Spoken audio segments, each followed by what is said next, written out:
What's up mga lods? Welcome to my channel. Today mag-install tayo ng headlight switch para sa Mio i125 ko. Actually pauwi na ako ngayon. Bumili lang ako ng switch tsaka extra wire. So, see you later. Sunod natin ay switch, extra wire, gunteng, electrical tape, maliit na screw, tsaka malaking pili.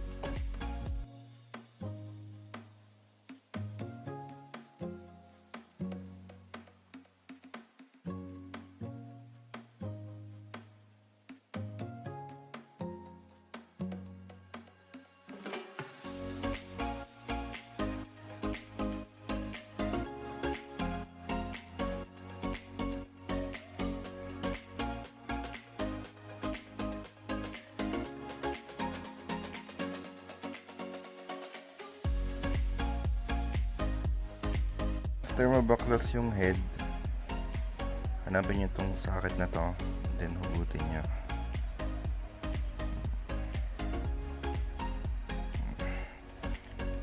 Once na nahugot nyo yan, hanapin nyo yung blue tsaka black na wire. Hugutin din. Pero mahirap kasi hugutin kaya tutusuhin nyo yan. Gamit kayo ng maliit na screw.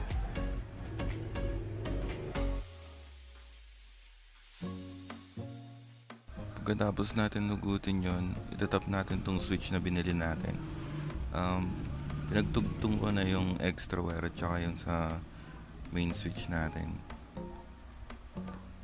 Hanapin nyo lang yung black tsaka blue, tapos suot nyo yung red na wire.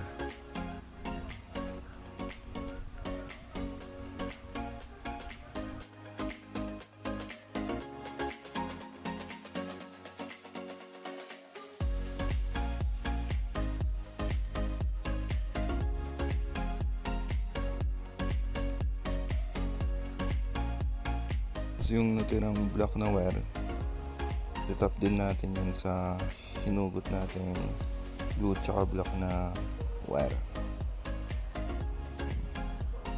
Tapos i-tape na lang natin para iwas sunog.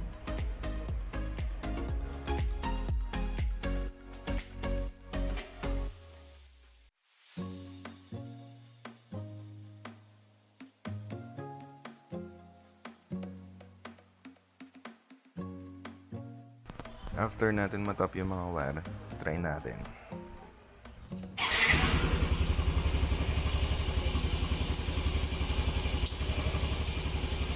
Working naman siya, walang problema sa wirings natin.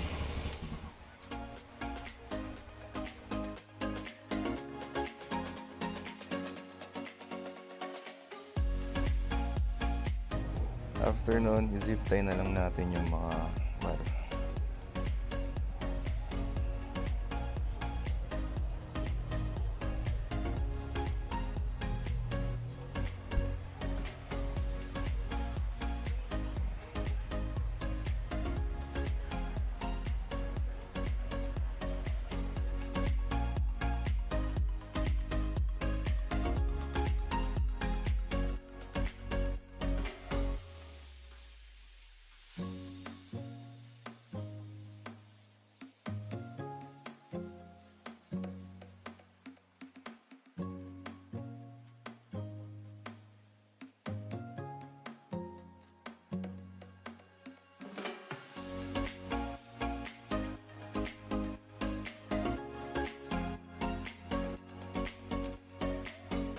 Dito ko na lang muna linagay yung switch kasi dito lang naman possible na pwede natin paglagyan. Ganun lang.